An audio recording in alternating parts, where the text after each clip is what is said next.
बिस्मिल्लाहिर्रहमानिर्रहीम, अस्सलाम वालेकुम। नाज़रीन, आप देख रहे हैं प्रोग्राम खबर क्या है और मैं हूं आपकी मेज़बान फरजाना सिद्दीक।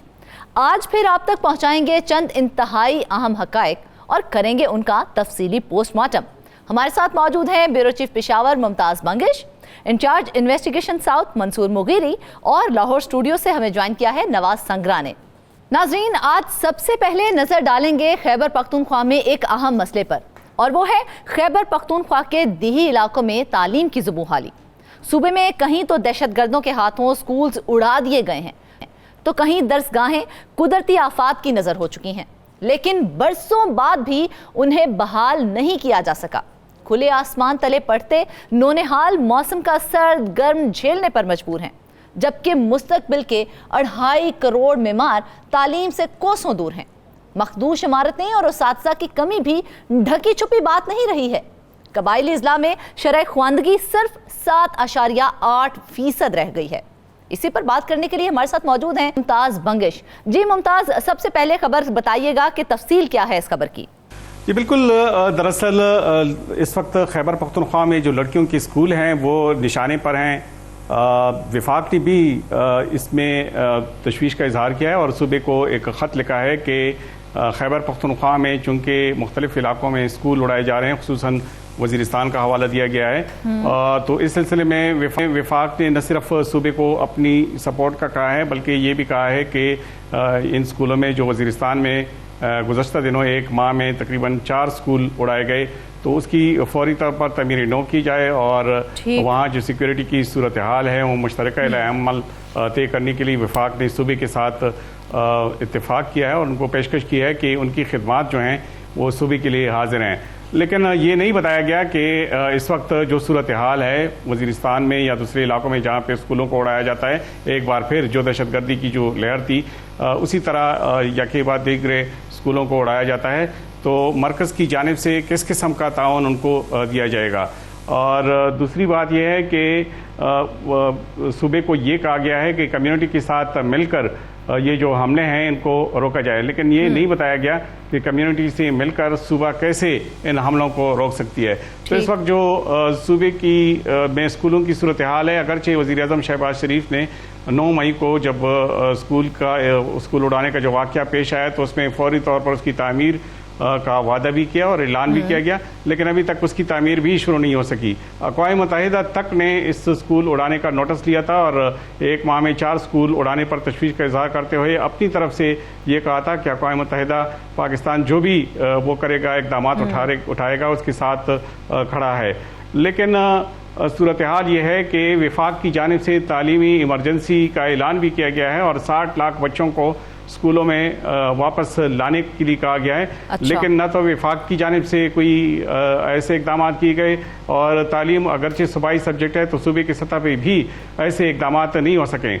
यहाँ मैं आपको ये बताऊँ कि इस वक्त खैबर पख्तूनख्वा में 50 लाख बच्चे जो हैं वो स्कूल से बाहर हैं। अच्छा। 36 लाख बच्चे बंदोबस्ती इलाकों में और 16 लाख बच्चे जो जमशुदा कबायली अजला हैं वहाँ स्कूलों से बाहर हैं। 22,90,90 हज़ार लड़कियाँ जो हैं और 13,80,000 लड़के बंदोबस्ती इलाकों में स्कूल नहीं जा सकते, मतलब वो अभी तक उनको स्कूलों में दाखिल ही नहीं किया गया। इसी तरह 6,45,000 लड़कियाँ और 3,60,000 लड़के ऐसे हैं कि जिनका ताल्लुक जम अजला से हैं और वो अभी तक स्कूल नहीं जा सके, स्कूलों से बाहर हैं, उन्हें स्कूलों में वापस नहीं लाया जा सका। सूरत हाल ये है कि इस वक्त की तादाद हो गई ना, वो कौन कौन से अजला हैं और कितने स्कूल हैं जो इस वक्त तबाह हाली का शिकार हैं उन अजला में? जी बिल्कुल, यूएनएचसीआर ने जो रिपोर्ट दी थी वो 2007 से 2017 तक थी। उस वक्त लड़कियों के सिर्फ 1100 स्कूल तबाह किए गए थे। अच्छा। जो जनूबी वज़ीरिस्तान है और इसके अलावा जो दीगर इलाके हैं वहाँ पे तो ऐसे स्कूल अब भी मौजूद हैं कि जिनकी इमारतें मखदूश हैं और वहाँ पे बच्चों ने स्कूल इसलिए जाना छोड़ दिया है कि वहाँ पे स्टाफ तक मौजूद नहीं है, किताबें और स्टेशनरी का तो वहाँ पर सोचा भी नहीं जा सकता। लेकिन कुछ स्कूल ऐसी भी हैं कि कुछ को तो 2021 और 2022 में एक स्कूल को उड़ाया गया था, 2023 में 4 स्कूल उड़ाए गए और ये स्कूल बन्नू, कुरम और शुमाली वजीरिस्तान में तबाह की गई, जनूबी वजीरिस्तान में भी इस किस्म के वाक़यात हुए। यहाँ मैं ये भी बताते चलूँ कि इस वक्त तालीम की सूरत हाल ये है कि खैबर पख्तूनख्वा में ख़वातीन की जो शरह ख़वानदगी है वो सिर्फ 7.8% है। 33% लड़कियाँ प्राइमरी स्कूल में दाखिल हो जाती हैं और वो जब हाई स्कूल तक पहुँचती हैं तो वो सिर्फ 17% रह जाती हैं। इसी तरह लड़कों की हालत भी ज़्यादा मुख्तलिफ नहीं, 49% लड़के जो हैं वो प्राइमरी स्कूलों में तो दाखिल हो जाते हैं, लेकिन जब हाई स्कूल तक पहुंचते हैं तो वो सिर्फ 17% बच्चे इन इलाकों में हाई स्कूल में पहुंच जाते हैं।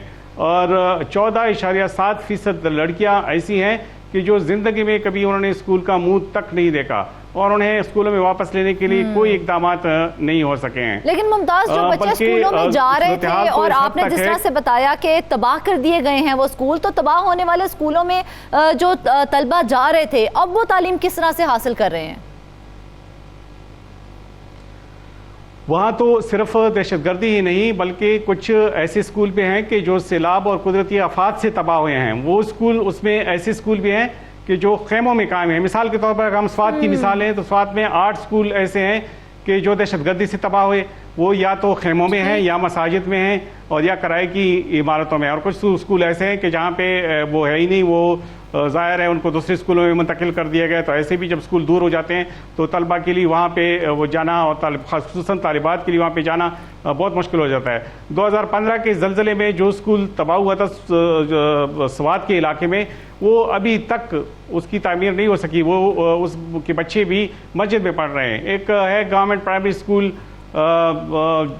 कालाम में 2010 के सैलाब में वो तबाह हुआ था और अभी तक वो किराए के उसमें है और उसकी हालत ऐसी है कि वो पढ़ने के काबिल नहीं है कि जो जिस तरह की इमारत है, मतलब वो स्कूल का माहौल वहाँ पे इस तरह से नहीं है। और द्रबशाह शाहग्राम जो है ये भी स्वात में एक स्कूल है, बच्चियों का स्कूल है, वो भी किराए की इमारत में है। इस तरह एक और स्कूल है ग्वालडेरी में, ये भी स्वात में स्कूल है। उसकी इमारत सैलाब में 2022 में तबाह हो गया था और अभी तक उसकी इमारत तक नहीं बन सकी है। सिर्फ यही नहीं, ये शलदार स्वात में 2022 के सैलाब में जो स्कूल तबाह हुआ था उसके बच्चे अभी मस्जिद जाते हैं और मस्जिद में पढ़ने पर मजबूर हैं। बाड़ा जो खैबर का इलाका है, ये दूसरा ज़िला है, वहाँ पे 20 ऐसे स्कूल हैं जो अभी तक खेमों में हैं और 40 स्कूलों पर तामीर का काम मुकम्मल किया गया है। उनमें से बाज़ स्कूलों में तो बच्चों को मुंतकिल कर दिया गया है, लेकिन बाज़ स्कूल ऐसी भी हैं कि जहाँ अभी तक बच्चों को मुंतकिल नहीं किया जा सका है। वो भी हुकूमत आती है, उसका नारा सबसे पहले यही होता है कि तालीम हमारी अव्वलीन तरजीह है। तो इसको वफाकी हुकूमत को जिम्मेदार ठहराएंगे या सूबाई हुकूमत? इन दोनों में से कौन जिम्मेदार होगा इस तमाम सूरत हाल का? मसला ये है कि तालीम जो है वो सूबाई महकमा है और 18वीं तरमीम के बाद ये सूबे की जिम्मेदारी है कि वो स्कूल तामीर करे। लेकिन जब कबायली अजला जम हो रहे थे तो उस वक्त ये वादे किए गए थे कि कबायली अजला को जो बंदोबस्ती अजला हैं उसके करीब तर लाने के लिए वफाकी हुकूमत मदद करेगी। हर साल सूबे को 100 अरब रुपए दिए जाएंगे, उससे इन इलाकों की जो जमशुदा कबायली अजला हैं उसकी तरक्की होगी। वहाँ पे स्कूल और सेहत की सहूलियात मुहैया की जाएंगी, वहाँ पीने के पानी की सहूलियात मुहैया की जाएंगी। लेकिन ये वादा अभी तक विफा नहीं हो सका। मरकज़ ने अपनी उससे अना का मसला बनाया हुआ है और सूबा जो है हर हुकूमत में विफाक से भीख मांगती है, लेकिन जो भी हुकूमत आती है, ख्वाह वो एक ही जमात की हुकूमतें हों या वो डिफरेंट जमातों की हुकूमतें आती हैं, तो ये मसला ताहाल हल नहीं हुआ। और विफाक इसलिए भी, उसकी भी जिम्मेदारी इसलिए बनती है कि जब ये अजला विफाक के ज़ेर इंतज़ाम थे तो जब ये जम हो रहे थे तो उस वक्त ये वादा किया गया था कि इन अजला को बंदोबस्ती अजला के करीब तर लाने के लिए विफाक मदद करेगा, लेकिन वो मदद के वादे जो है वो कहाँ गए। और फिर जब ये धमाकों में स्कूल उड़ा दिया जाता है और फौरी तौर पर एक वज़ीर आज़म की जानिब से ये ऐलान किया जाता है कि इसकी फौरी तामीर हो और उस पर अभी तक काम ही शुरू ना हो, तो इससे ज़्यादा तशवीश की बात और क्या हो सकती है।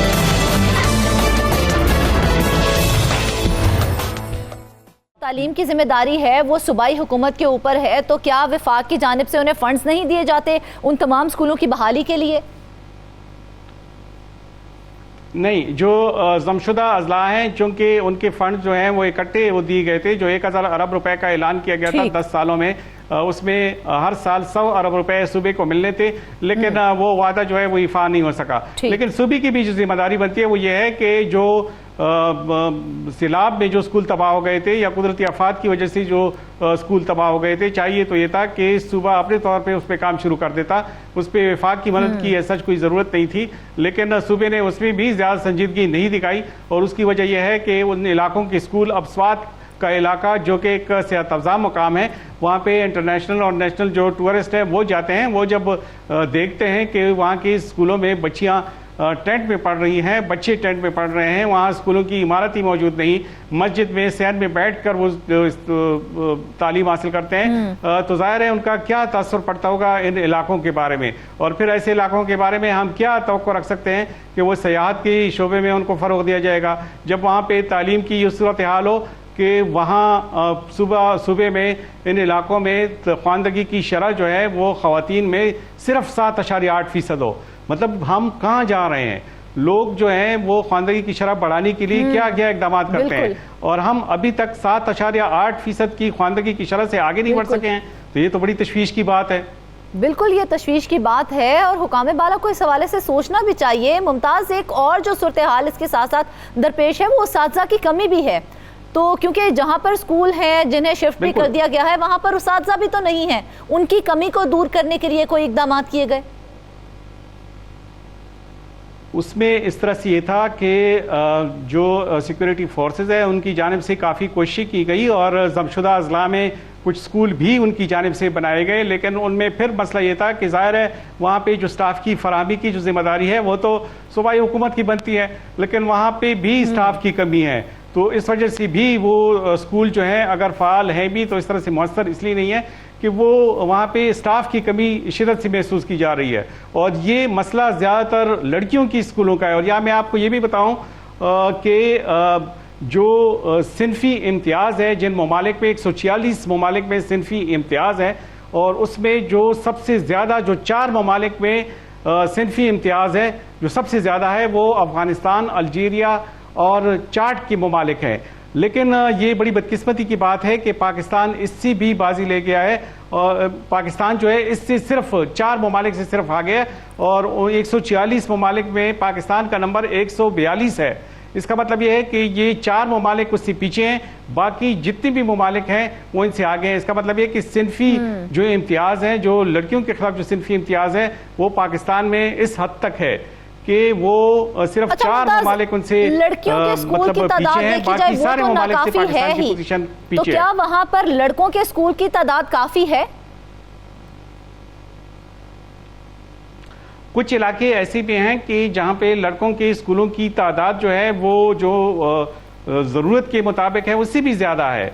उसकी वजह यह है कि जब कोई MPA मुंतखब होता है तो उसकी कोशिश होती है कि वो जो तरक्याती काम है वो अपने अपने अजला में करें, वहाँ पे स्कूल बनाएं, वहाँ पे अस्पताल बनाएं।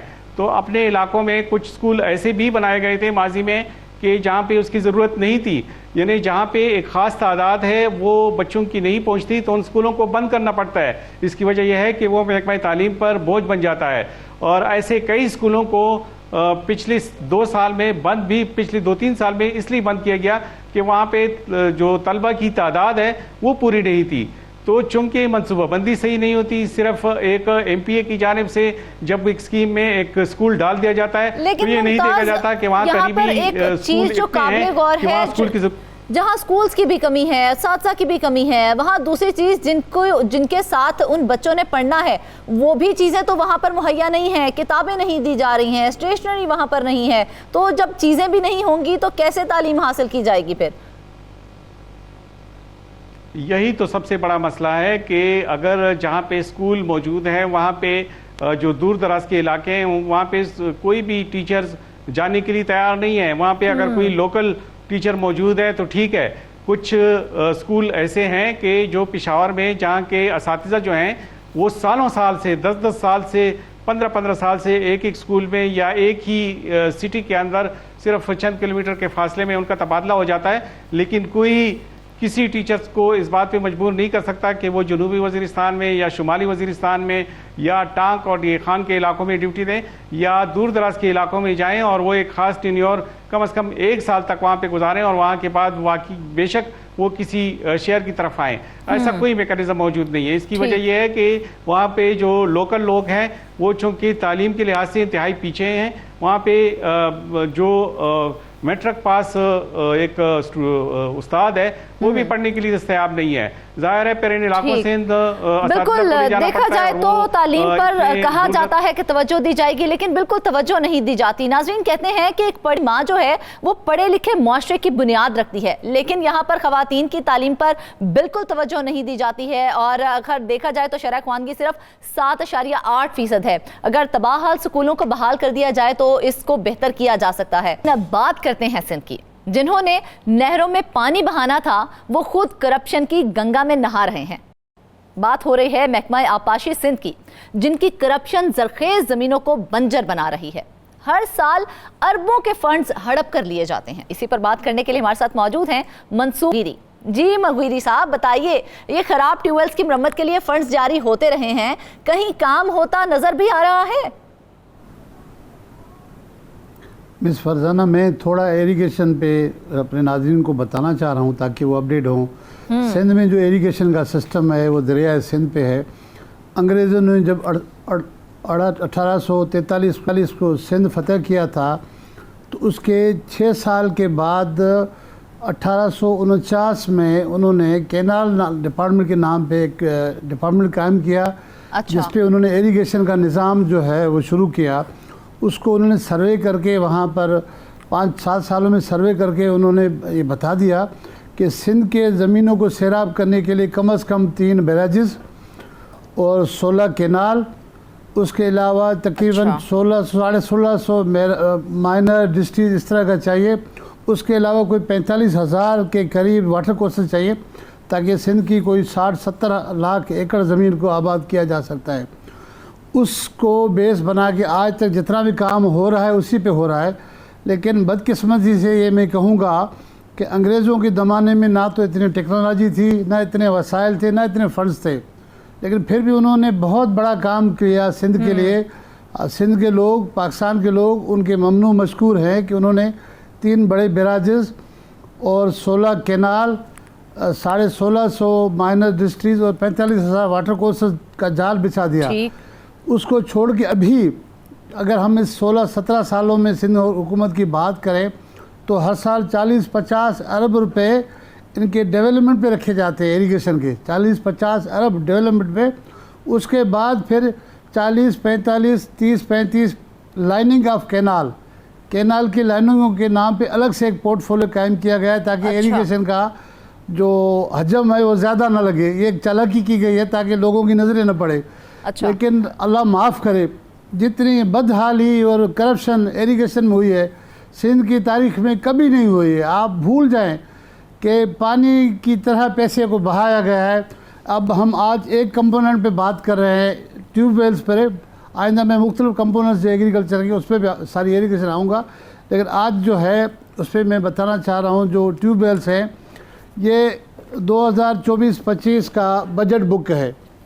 आपने जो फिगर बताया ना 18.5 अरब रुपए रखे गए ट्यूबवेल्स के लिए, बिल्कुल।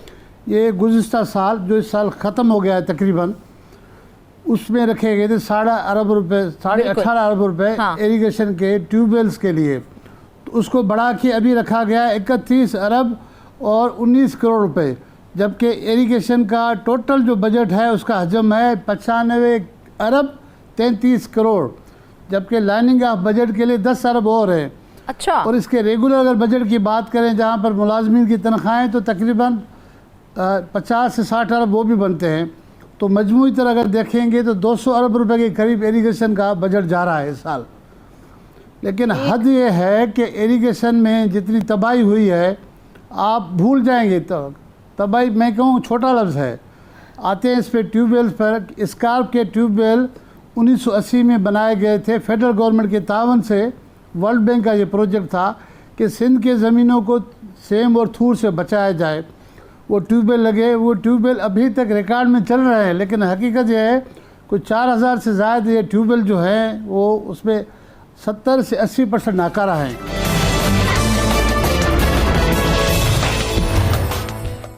पाकिस्तान का जो इरिगेशन का निज़ाम है वो बहुत अच्छा तरतीब दिया गया है, जो केनाल सिस्टम बनाया गया है वो बहुत अच्छा है, तो फिर क्या वजह हुई कि अब ये तबाही की तरफ जा रहा है? देखिए, आपने बिल्कुल अहम बात की। पाकिस्तान में इरिगेशन का जो निज़ाम जो दरिया सिंध पे कायम है वो इंतहाई आलीशान है। कब बनाया था? जैसे मैंने बताया कि 1849 में गोरों ने यह डिज़ाइन किया, जबकि 19 सदी से लेकर 1942 तक ये कैनाल्स बने, बैराजेस बने और माइनर डिस्ट्रिक्ट वाटर कोर्स सारी पाकिस्तान से पहले जिस तरह की इरिगेशन में डेवलपमेंट हुई है उसके बाद पैसे बहुत लगे हैं। अच्छा। काम नज़र नहीं आया और इतनी तबाही आप मैं बता रहा हूँ ना, आप 2022 के फिगर उठाएं, पूरा सिंध डूबा इरिगेशन के इन ट्यूबवेलों की नाकारा होने की वजह से। अगर ट्यूबवेल चलते तो ट्यूबवेल वो बरसात का पानी नहरों में फेंक देते तो ना शहर डूबते ना ज़मीनें डूबती। आप उनके फुटेज देखें तो इन्होंने उस पूरी तबाही का जिम्मेवार इंतज़ामिया तो है, लेकिन सबसे बढ़कर जो है इरिगेशन सिस्टम है। लेकिन मुगीरी साहब, ये लाइनिंग ऑफ कैनाल क्या चीज़ है? जब हमारा इरिगेशन का निज़ाम ऑलरेडी बहुत अच्छा था और ट्यूबवेल्स ना चलने की वजह से ये तमाम मामला सामने आ रहे हैं, तो फिर लाइनिंग ऑफ कैनाल की ज़रूरत क्यों महसूस हुई? उसे क्यों बनाया जा रहा है? बहुत अच्छा सवाल आपने किया। ये स्टोरी मैं किसी जगह पे पहले कर चुका हूँ। ठीक। इन्होंने एक बिल्डर को, सिंध के एक बहुत बड़े बिल्डर को सरकारी ज़मीनें दी, मैं नाम नहीं ले रहा हूँ, मुनासिब नहीं है। तो नवाब शाह में भी उसके प्रोजेक्ट के कामयाब करने के लिए वहाँ भी 8-10 हज़ार एकड़ ज़मीन दी गई। अब जिस एरिया में ज़मीन दी गई वहाँ से रोहड़ी कैनाल गुजरता है, बहुत बड़ा पानी होता है। तो इन लोगों ने सोचा कि रोहड़ी कैनाल का सीम इतना आएगा, प्रोजेक्ट तो ख़त्म हो जाएगा। उस प्रोजेक्ट के सामने इन्होंने लाइनिंग शुरू की, कैनाल को पक्का करने की कोशिश की। तो रोहड़ी कैनाल निकलता है सखर बैराज से। आप हैरान हो जाएंगे इनके दिमाग को देखकर, इनकी नीयतों को देख के। बिल्कुल, दिमागों को नहीं, नीयतों को देख के। इंजीनियरिंग का उसूल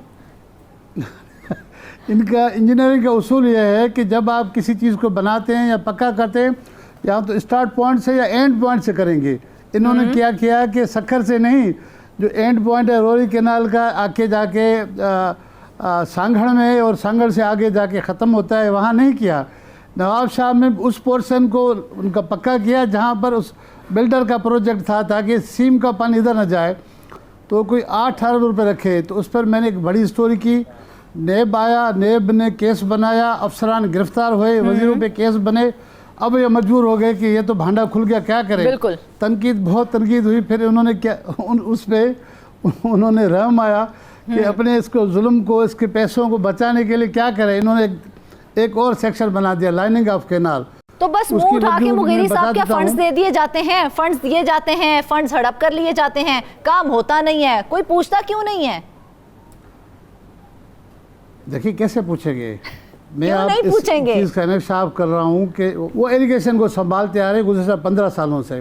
सबको पता है, अफसरान को पता है, सिंध को पता है, नेब को पता है, वज़ीर एक होता है, कभी मुराद अली शाह के पास ये पोर्टफोलियो रहा है, कभी किसी के पास रहा है, ये दूसरी बार जाम खान शोरों के पास है, लेकिन चलाता वही है डिपार्टमेंट, पूरा डिपार्टमेंट वो चलाता है। अफसरान की तैनाती कैसे करनी है, कहाँ करनी है और किस कैनाल पे कितने पैसे जाने हैं, सारा बजट उसकी मर्ज़ी से जाता है, तो चलाता वो है। तो जब से सिस्टम इरिगेशन में आया है, बस तबाही हुई है सिंध की, इतनी तबाही हुई है, इतने पैसे यहाँ से उठाए गए, खाए। अब सिस्टम अच्छा होता है इरिगेशन का तो यकीनन पैदावार ज़्यादा होगी, काश्तकारों को फ़ायदा होगा, काश्तकारों को फ़ायदा ज़्यादा होगा। सिंध में ज़्यादा ज़मीनें अब इनकी हो गई हैं, इनके बंदों की हो गई है।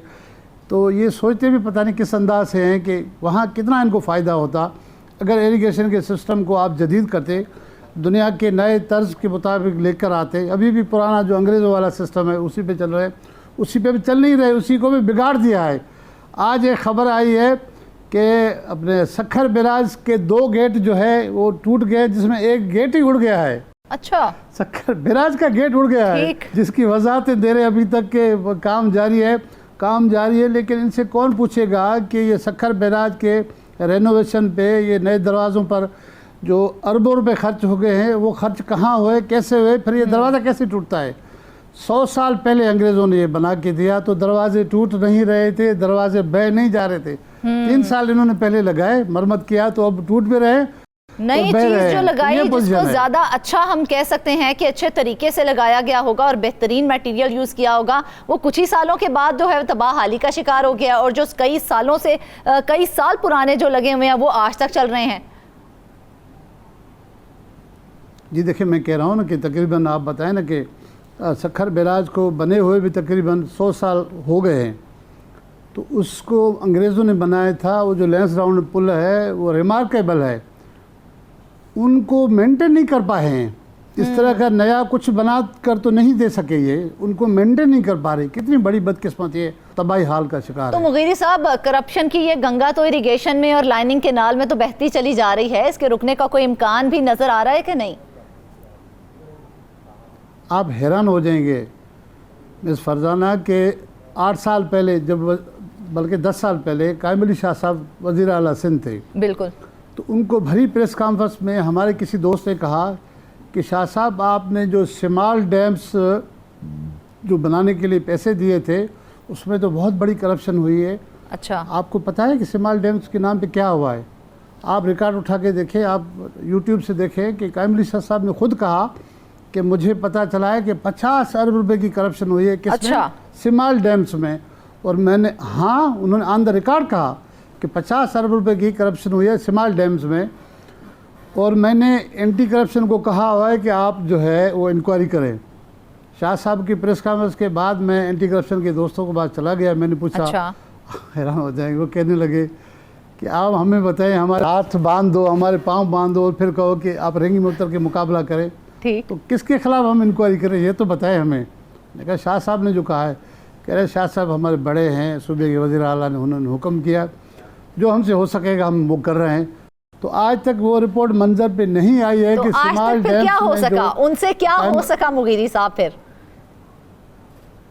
आज तक वही हो रहा है कि आपने देखा ना, चेयरमैन एंटी करप्शन ने ईद से पहले उन्होंने उनको हटाया गया, उन्होंने सबका भांडा फोड़ दिया। उन्होंने कहा कि मैंने आज तक किसी डिपार्टमेंट में ऐसे नहीं देखा है कि जो करप्शन को ख़त्म करने, करप्शन को पकड़ने वाला डिपार्टमेंट खुद करप्शन कर रहा है, खुद वसूलियाँ कर रहे हैं। और यहाँ पर ऐसे लोग हैं जो मेरे नाम से पैसे ले रहे हैं, और मुझे पैसे दिए गए तो मैंने वापस कर दिया।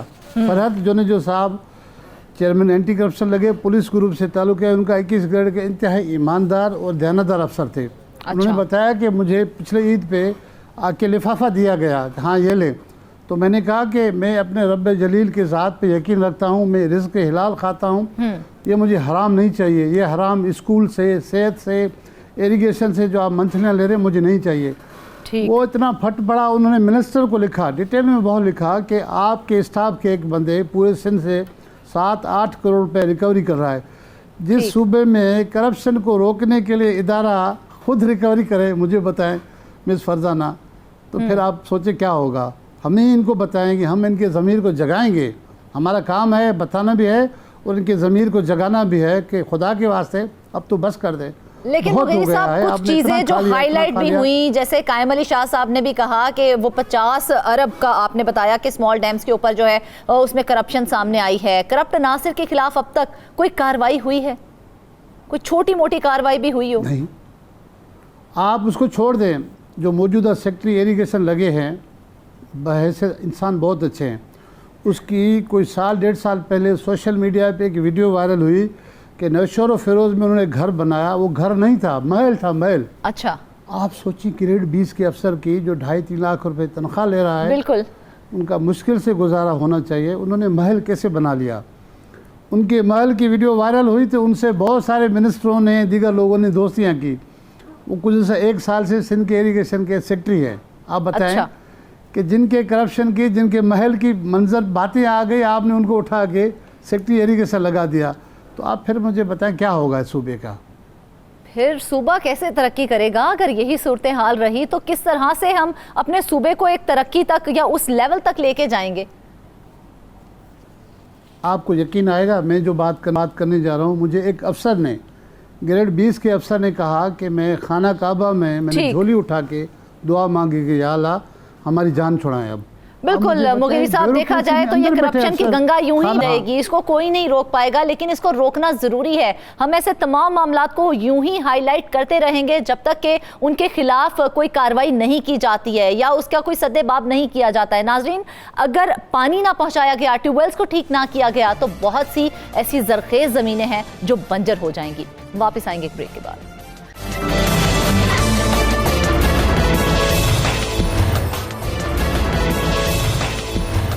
वेलकम बैक नाजरीन। खैबर पख्तूनख्वा में तालीम की हालत ज़ार आपने आज के प्रोग्राम में जान ली है। पंजाब में भी सूरत हाल कुछ मुख्तलिफ नहीं है। आज भी 75 लाख से ज़ायद बच्चे स्कूलों से बाहर हैं। सिर्फ लाहौर में ही 6 लाख बच्चे ज़ेवर तालीम से महरूम हैं।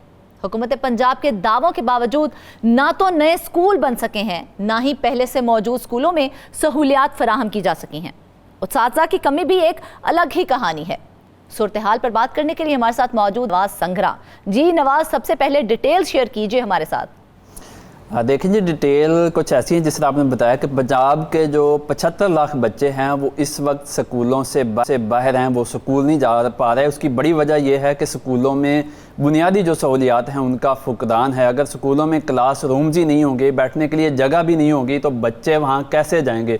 उसके अलावा स्कूलों में जो है वो पानी का फुकदान है, पीने का पानी नहीं होगा। उसके अलावा वाशरूम्स नहीं होंगे, वहाँ पर बिजली नहीं होगी, तो बच्चे वहाँ पर जो है वो स्कूलों में कैसे जाएंगे, जिस वजह से पंजाब के जो स्कूल हैं वहाँ पर बच्चे जो है वो तालीम नहीं हासिल कर पा रहे। और इतनी बड़ी जो बच्चों की फिगर है वो अभी भी जो है वो स्कूलों से बाहर है। हमेशा जो है वो हुकूमत की तरफ से बड़े बड़े दावे किए जाते हैं, बजट भी भारी बजट रखे जाते हैं कि हम बच्चों को जो है वो स्कूल में लाएंगे, लेकिन ऐसा नहीं हो सका। इसका एक बड़ा फैक्टर जो है वो चाइल्ड लेबर भी है, क्योंकि महंगाई बहुत ज़्यादा है। वालदैन जो हैं वो उस चीज़ को अफोर्ड नहीं कर पाते, वो अपने बच्चों को या तो भट्टों पे काम करवाते हैं या किसी मैकेनिक के पास छोड़ते हैं ताकि जो है बच्चे जो है वो उनके लिए रोज़गार का ज़रिया बने। ये तो हुकूमत को चाहिए कि महंगाई के मामला जो हैं वो उनको देखें, क्योंकि आज के दौर में हर जो वालिद है वो ये चाहता है कि उसका बच्चा जो है वो स्कूल जाए, वो पढ़े, तालीम हासिल करे।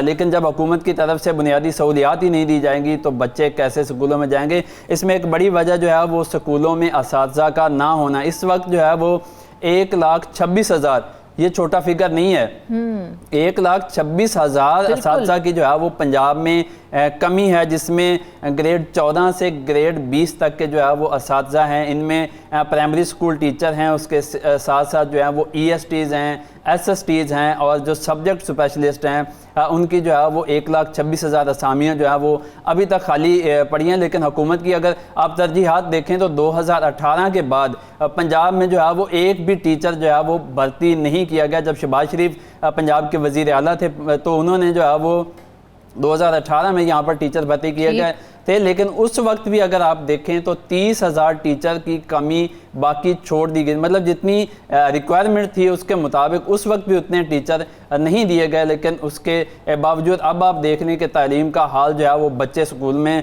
नहीं जा पा रहे। पंजाब में जो मजमूई तौर पर जो है वो 48,500 स्कूल इस वक्त चल रहे हैं। इससे पहले जो 5,000 स्कूल हैं उनको प्राइवेट किया जा चुका है। अब ये एक प्राइवेटाइजेशन का नया मनसूबा सामने आ रहा है, जिसमें ज़रा ये बता रहे हैं कि तकरीबन जो 13,500 स्कूल जो हैं वो प्राइवेट लोगों को दिए जा रहे हैं।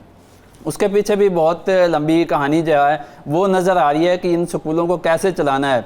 आप प्राइवेट तो उन्हीं सरकारी स्कूलों को कर रहे हैं, लेकिन उन सरकारी स्कूलों में जब बुनियादी सहूलियात नहीं होंगी तो कैसे जो है आप समझ रहे हैं कि वो प्राइवेट लोग आकर चलाएंगे। नवाज, आप क्या समझते हैं इतनी बड़ी तादाद में बच्चों की तालीम से दूरी की क्या वजूहात हैं? बेसिक वजूहात हम किनको कहेंगे? अब बेसिक वजूहात इसमें अगर देख लें तो गवर्नमेंट की तरजीहात हैं। जब तरजीहात नहीं होंगी, बड़े बड़े सिर्फ दावे किए जाएंगे और प्रैक्टिकली कुछ नहीं किया जाएगा, तो ऐसे में बच्चे कैसे स्कूल जा सकते हैं? कैसे तालीम का जो पंजाब की तालीम का मेयार है वो अपग्रेड हो सकता है जब बुनियादी चीज़ें भी नहीं होंगी? स्कूलों में पीने का पानी नहीं होगा, बैठने के लिए जगह नहीं होगी, तो तालीम कैसे जो है वो पंजाब में इम्प्रूव हो सकती है? इसमें एक और बड़ी जो बात सामने आई कि तकरीबन पंजाब के 13,000 स्कूल जिनको अभी ये पहले मरले में 5,000, उसके बाद बाकियों को जो है वो प्राइवेटाइज करने का जो पब्लिक प्राइवेट पार्टनरशिप के तहत ये कह रहे हैं चलाने का मंसूबा है। वहाँ पर कुछ ऐसे स्कूल हैं 13,000 के लगभग जहाँ पर स्कूल में टीचर ही नहीं है, स्कूल मौजूद है, उसकी जो खस्ता हाल इमारत है वो मौजूद है, लेकिन स्कूल में पढ़ाने के लिए जो है वो टीचर मौजूद नहीं है। कुछ ऐसे जो है वो बताया जा रहा है कि किसी में एक टीचर है और किसी में जो है वो 2 टीचर हैं। तो हुकूमत ने अब ये फैसला किया है कि वहाँ पर जो बुनियादी ज़रूरियात हैं वो दी जाएं, या जो है वो असातिज़ा की कमी को पूरा किया जाए, और स्टेट इस बात की जो है वो ज़िम्मेदारी ले कि जो तालीम जो है वो लोगों का बुनियादी हक़ है और स्टेट की ये ज़िम्मेदारी है कि जो है वो तालीम लोगों को मुहैया करे। लेकिन उसके बावजूद हुकूमत ने दूसरा रास्ता जो है वो अख्तियार किया। वो रास्ता क्या है कि हम इनको जो है वो पब्लिक प्राइवेट पार्टनरशिप के तहत चलाएंगे। लेकिन एक तरफ तो आपने उनको प्राइवेट कर दिया, जो सरकारी स्कूल हैं वो आपने प्राइवेट लोगों को दे दिए, लेकिन जब वही सहूलियात वहाँ पे नहीं होंगी तो वो प्राइवेट लोग वहाँ पर क्या करेंगे। इसमें बड़ी चीज़ ये भी एक चीज़ नज़र आ रही है कि जो स्कूल हैं जो जिन असातिज़ा को दिए जा रहे हैं, जिन लोगों को दिए जा रहे हैं, वो उनको चलाएंगे कैसे। देहातों में अक्सर हमने देखा है कि 3,000 और 5,000 में जो है वो स्कूल टीचर हायर कर लेते हैं। ऐसे ही है। अगर इस तरह की टीचर हायर करेंगे तो स्कूल का मयार जो है वो क्या रह जाएगा। हमने खुद पढ़ा है स्टडी लेवल क्या होगा उस वक्त, लेवल क्या होगा। हमने खुद सरकारी असातिज़ा के पास पढ़ा है, उनका एक तजर्बा होता है, उनके पास स्किल्स होती हैं। लेकिन जो प्राइवेट एक मैट्रिक पास या FA पास जो बच्चा है, अगर वो तालीम देना शुरू कर दे, क्योंकि आपने कोई 600-650 रुपए पर बच्चा जो PEF की तरफ से आप उसको फंडिंग करेंगे उस सरकार प्राइवेट स्कूल को, तो कैसे जो है वो सिस्टम को आगे बढ़ाएंगे। क्योंकि जो प्राइवेट बंदा होगा उसकी पहली तरजीह जो होगी वो अपना प्रॉफिट होगा। सबसे पहले तो अपना प्रॉफिट साइड पे करेगा, उसके बाद वो देखेगा कि मुझे अगर कुछ बच रहा है, अगर मुझे कम पैसे बच रहे हैं तो वो कोशिश करेगा कि उससे भी चीज़ें नीचे ले आए, वहाँ पे सहूलियात नीचे ले आए, वहाँ पर जो असातिज़ा हैं वो उनकी काबिलियत जो है उसका मेयार नीचे ले आए, ताकि वहाँ पर जो है वो ज़्यादा से ज़्यादा प्रॉफिट बना। नवाज, अगर गुज़िश्ता थोड़ा सा वक्त हम पहले अगर चले जाएं तो उसमें अगर हम देखें तो पंजाब के जो इदारे हैं, तालीमी इदारे जो हैं, वो बहुत अहमियत के हामिल थे और उनकी डिग्रीज को रिकॉग्नाइज किया जाता था बाहर के मुल्कों में। अब आके जो पंजाब के यूनिवर्सिटीज़ या कॉलेजेस से जो बच्चे डिग्री लेके निकलते हैं उनको अब रिकॉग्नाइज भी नहीं किया जा रहा है, यूनिवर्सिटीज़ नहीं करती हैं उसको रिकॉग्नाइज। तो मतलब हम देखें हमारा तालीमी मयार जो है वो इतना डाउन हो चुका है। बिल्कुल आपने दोस्त कहा कि तालीमी मेयार जो है वो इतना डाउन हो चुका है, जिसमें बड़ी वजह जो है वो गवर्नमेंट की तरजीहात का फुकदान है। जब गवर्नमेंट इन सारी चीज़ों को देखेगी, जो स्कॉलर्स हैं उनको बिठाएगी, जिस चीज़ को वो डिज़र्व करते हैं, जो अच्छी चीज़ डिज़ाइन कर सकते हैं, जब उनको बिठाएगी लेकिन अलमिया ये है कि पाकिस्तान के अंदर जो एजुकेशन का सिस्टम है वो पोलिटिसाइज हो चुका है। जब हर बात में आप सियासत को घुसेड़ देंगे तो चीज़ें कैसे चल सकेंगी। यही हाल जो है वो इस वक्त ये यूनिवर्सिटीज़ के जो मैंने 25 यूनिवर्सिटीज़ का आपके सामने जिक्र किया, इसमें ये नहीं है कि यहाँ पर स्कॉलर्स नहीं है, यहाँ पर जो है एडमिनिस्ट्रेटर नहीं है, सारा कुछ मौजूद है, लेकिन जो पॉलिटिकल इन्वॉल्वमेंट है उसकी वजह से सिस्टम जो है वो नहीं चलाया जा रहा। वहाँ यहाँ पर वाइस चांसलर्स जो हैं वो उनका तकर्रुर नहीं किया जा रहा। इसके साथ साथ अगर हम बोर्ड्स की बात करें, पंजाब के अंदर जो है वो 9 तालीमी बोर्ड्स हैं, क्योंकि हर डिवीजन में एक बोर्ड होता है। अच्छा। तो आपको ये सुनकर हैरानी होगी कि 9 तालीमी बोर्ड में से एक जो रावलपिंडी बोर्ड है वहाँ पर मुस्तकिल चेयरमैन है, बाकी 9 बोर्ड्स में चेयरमैन ही नहीं है। अच्छा। और उन बोर्ड्स को तो जो है सिस्टम कौन चला रहा है फिर, उनका सिस्टम कौन चला रहा है? यहाँ पर सिर्फ हमने जूनियर्स के सर के ऊपर सब कुछ डाल दिया है। अब वहाँ पर जो है वो उनके जो कमिश्नर्स हैं उनको एडिशनल चार्ज दिया गया है और उनके ज़रिए जो है वो बोर्ड चलाए जा रहे हैं। आप देख लें कि यहाँ पर पढ़े लिखे लोगों का, यहाँ पर एडमिनिस्ट्रेटर्स का कोई फुकदान नहीं है, लेकिन हुकूमती तरजीहात नहीं है। इसमें कौन सा मुश्किल काम है कि अगर आप बोर्ड का चेयरमैन लगा देते हैं और उसे आपको खुद मुख्तार बनाते हैं कि हमने आपसे कुछ परफॉर्मेंस लेनी है। आप देख लें कि लाहौर, गुजरांवाला, फैसलाबाद, साहिवाल, डीजी खान, मुल्तान और सरगोदा के जो बोर्ड्स हैं वहाँ पर मुस्तकिल चेयरमैन नहीं है। अलबत्ता जो गुजरात है ये भी पंजाब की 10वीं डिवीजन बन चुकी है, लेकिन चूँकि इसको बने अभी 2 साल हुए हैं तो बुनियादी जो है यहाँ पर चीज़ें अभी तक मुकम्मल नहीं की गई, जिस वजह से इसको हम नहीं कहते। लेकिन जो बाकी 9 बोर्ड्स हैं उनमें से 8 के जो है वो चेयरमैन नहीं लगाए गए और कमिश्नर्स के ज़रिए जो है वो निज़ाम चलाया जा रहा है। हर हुकूमत जो है वो बड़े बड़े दावे करती है बजट में आके कि हमने बड़ा जो है वो भारी बजट रख लिया। अगर हम इस साल की बात करें तो इस साल भी हुकूमत ये बता रही है कि 669 अरब रुपए का बजट रखा गया है तालीम के लिए, लेकिन तालीम पर कितना खर्च होता है आप देख लें कि बुनियादी सहूलियात ही जब नहीं है। बजट में एक ये भी हेड रखा गया है कि हम जो सैलाब से मुतासरा स्कूल्स हैं ये हर साल बजट में एक हेड डाल दिया जाता है कि जो सैलाब से मुतासरा स्कूल हैं उनको हम तामीर और मुरम्मत करेंगे। ये तालीम की तरजीहात ये है कि सैलाब से मुतासरा स्कूल जो हैं उनको भी जो है वो कहा तो जाता है नवाज के हम तालीम को अहमियत देंगे, लेकिन कभी भी तालीम को उस अहमियत नहीं दी जा रही है। नाजरीन, तालीम की हालत ज़ार से लेकर करप्शन की होशरुबा दास्तान तक तमाम सूरत हाल आपने जानी। यहाँ प्रोग्राम का वक्त तमाम हुआ चाहता है। मजीद हक़ाइक़ तक रसाई के लिए हमारे साथ जुड़े रहिएगा। अगले प्रोग्राम में मजीद इंकशाफात के साथ हाजिर होंगे। दुआओं में याद रखिएगा, अपना ख्याल रखिएगा। अल्लाह हाफ़िज़।